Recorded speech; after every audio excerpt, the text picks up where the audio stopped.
It's close and there's still all to play for. I don't think this campaign will decide until the last week, when the great chunk of undecideds in Britain, the people who are nervous about Europe but understand through their head more than their heart that that's where Britain's future lies, finally make up their mind.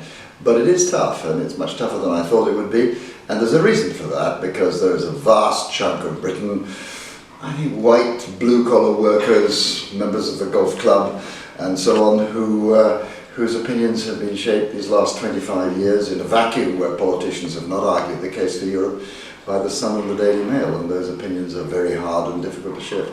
If Britain votes to remain, and if you put me against a wall and say, look, Paddy, we're going to shoot you if you don't give us the result, I think on balance that's what I'd say, then of course Britain ought to take this opportunity.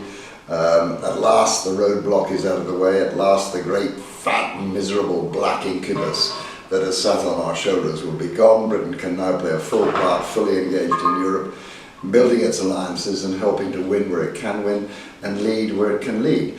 That is the bright scenario.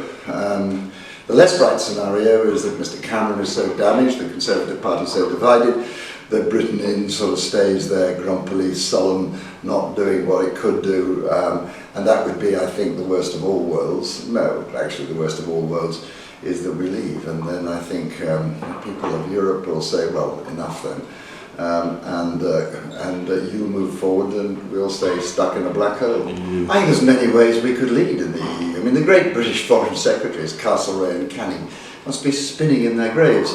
Yeah, I was speaking to a senior, by the way, very senior German minister the other day, who said to me, whenever I get in a room with my European colleagues to negotiate something, the question that the Brits ask first off is always the same. Excuse me, can you tell me the way to the exit?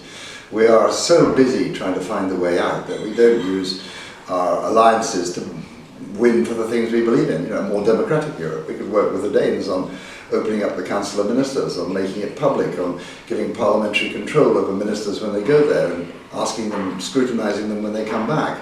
We could work with the Germans and the Swedes and the Finns in trying to make a more liberalised Europe, a less sclerotic Europe. We could work with our French colleagues in trying to make sure that a Europe which is the world's leader in the exercise of soft power becomes serious about hard defence as well. We may have to do that if the Americans retreat into isolationism.